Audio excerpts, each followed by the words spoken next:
Author Panchali, also known as Song of the Little Road, is a 1955 Indian Bengali language drama film written and directed by Satyajit Ray and produced by the government of West Bengal. It is an adaptation of Bibhuti Bhushan Bandyopadhyay's 1929 Bengali novel of the same name and marked Ray's directorial debut. Featuring Subir Banerjee, Kanu Banerjee, Taruna Banerjee, Uma Das Gupta, Pinaki Sengupta, Chunibala D6N being the first film in the Appu trilogy. Author Panchali depicts the childhood travails of the protagonist Appu and his elder sister Durga amidst the harsh village life of their poor family. Production was interrupted because of funding problems and it took nearly 3 years for the film to be completed. The film was shot mainly on location, had a limited budget, featured mostly amateur actors, and was made by an inexperienced crew. The sitar player Ravi Shankar composed the film's soundtrack and score using classical Indian ragas. Subrata Mitra was in charge of the cinematography, while editing was handled by Dulal Datta. Following its premiere on 3 May 1955 during an exhibition at New York's Museum of Modern Art, author Panchali was released in Calcutta later the same year to an enthusiastic reception. It was a hit at the box office, yet up until early 1980 had earned a profit of only 24 lakh rupees. A special screening was attended by the Chief Minister of West Bengal and the Prime Minister of India. Critics have praised its realism, humanity, and soul-stirring qualities, while others have called its slow pace a drawback, and some have condemned it for romanticizing poverty.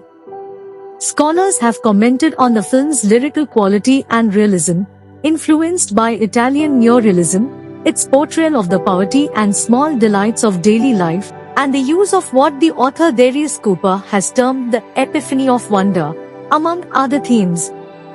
The tale of Appu's life is continued in the 2 subsequent installments of Ray's trilogy, Aprajito, The Unvanquished, 1956, and Appur Sansar, The World of Appu, 1959. Author Panchali is described as a turning point in Indian cinema, as it was among the films that pioneered the parallel cinema movement, which espoused authenticity and social realism. The first film from independent India to attract major international critical attention, it won India's National Film Award for Best Feature Film in 1955, the Best Human Document Award at the 1956 Cannes Film Festival, and several other awards, establishing Ray as one of the country's most distinguished filmmakers. It is often featured in lists of the greatest films ever made. In 1910's Nishchindipur, rural Bengal, Harihar Roy earns a meager living as a pujari, priest, but dreams of a better career as a poet and playwright. His wife Sarbaja cares for their children, Durga and Appu, and Harihar's elderly cousin, Indir Thakurun. Because of their limited resources, Sarbaja resents having to share her home with the old Indir, who often steals food from their already bare kitchen. Durga is fond of Indir and often gives her fruit stolen from a wealthy neighbor's orchard. One day, the neighbor's wife accuses Durga of stealing a bead necklace, which Durga denies, and blames Sarbaja for encouraging her tendency to steal. As the elder sibling, Durga cares for Appu with motherly affection but spares no opportunity to tease him. Together, they share life's simple joys, sitting quietly under a tree, viewing pictures in a traveling vendor's bioscope, running after the candy man who passes through, and watching a jatra, folk theatre, performed by an acting troupe. Every evening, they are delighted by the sound of a distant train's whistle.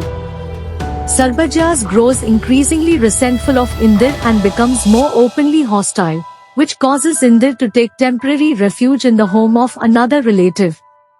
One day, while Durga and Appu run to catch a glimpse of the train, Indir, who is feeling unwell, goes back home, and the children find she has passed away upon their return. With prospects drying up in the village, Harihar travels to the city to seek a better job. He promises that he will return with money to repair their dilapidated house, but is gone longer than expected. During his absence, the family sinks deeper into poverty, and Sarbaja grows increasingly desperate and anxious.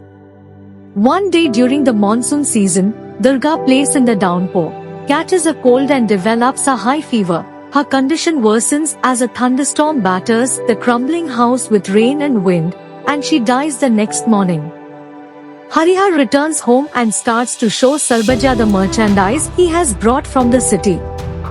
A silent Sarbaja breaks down at her husband's feet, and Harihar cries out in grief as he discovers that Durga has died. The family decide to leave their ancestral home for Banaras. As they pack, Apu finds the necklace Durga had earlier denied stealing. He throws it into a pond. Apu and his parents leave the village on an ox cart, while a snake is seen slithering into their, now barren, house. Thank you, my friends.